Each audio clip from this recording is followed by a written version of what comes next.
तापी काठावर गौण खनिजाचा मोठा घोटाळा. शहादा नंदुरबार तालुक्यातील गावातून लाखो टन उत्खनन. प्रशासनावर संगनमताचे आरोप. नंदुरबार जिल्ह्यातील शहादा आणि नंदुरबार तालुक्यात तापी नदी काठच्या गावांमध्ये गेल्या 1 ते 1.5 महिन्यांपासून मोठ्या प्रमाणावर गौण खनिजाचे बेकायदेशीर उत्खनन सुरू असल्याचा गंभीर आरोप समोर आलाय. दोंदवाडे, सजदे, कवठळ, फेस, आराडे, ओसरली, बोराडे या गावांच्या परिसरात रात्रंदिवस बोटीच्या सहाय्याने लाखो टन खनिज चोरीने काढले जात असल्याचा दावा करण्यात आलाय.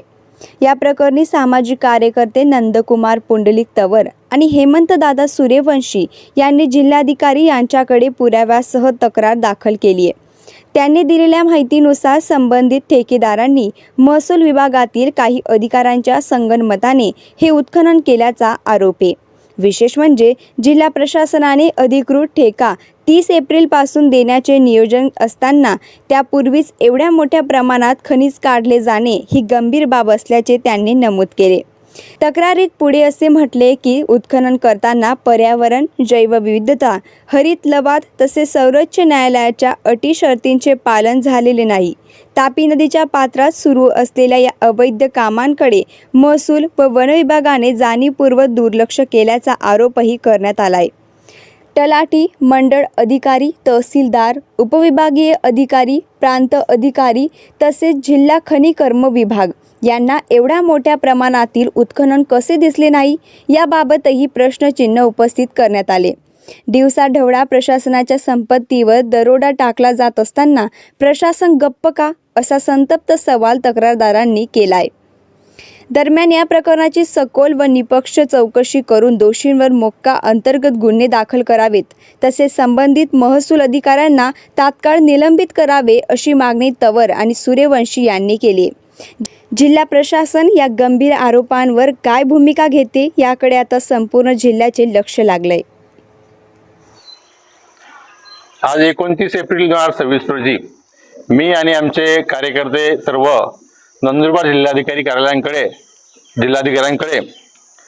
नंदुरबार जिल्ह्यामध्ये शहादा तालुक्यातील दोंदवाडे, सजदे, कवठळ, फेस व नंदुरबार तालुक्यातील आराडे, ओसरली, अमरथे, बोराडे या गावांमध्ये जो काही लिलावधारकांना वाळूचा ठेका देण्यात आलेला आहे त्या ठिकाणी नदी पात्रामध्ये बोट लावण्यात आलेली आहे. त्या बोटामार्फत सक्शन पाईप टाकण्यात आलेले. सक्शन पाईप मार्फत जे काही JCB पोकल्यांनी आणि लाखो टन वाळू त्या ट्रक मार्फत वाहिली जाते त्यांचा अद्याप ताबा दिलेला नाही. ताबा दिलेला नसताना उत्खनन सुरू आहे आणि त्यामुळे त्या पाण्यातील जैवविविधता नष्ट होणार आहे, पर्यावरणाचा घात होणार आहे, या भूजल साठा नेमका खाली पोचणार आहे, शेतकऱ्यांचे नुकसान होणार आहे.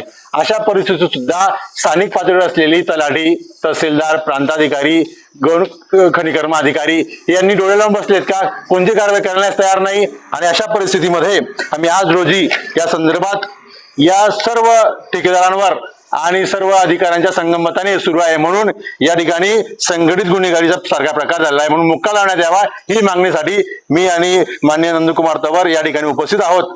विशेष म्हणजे सूर्यास्तानंतर रात्री मोठ्या प्रमाणात वाळूचे उत्खनन चालू आहे, गौण खनिजाचे उत्खनन चालू आहे.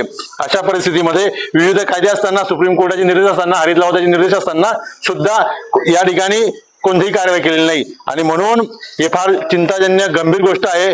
जर काय या आमच्या तक्रारीवर तात्काळ दखल घेऊन कारवाई केली नाही तर आम्ही या ठिकाणी तात्काळ उपोषणावर बसणार आहेत. एवढं सांगतो. जय हिंद, जय महाराष्ट्र.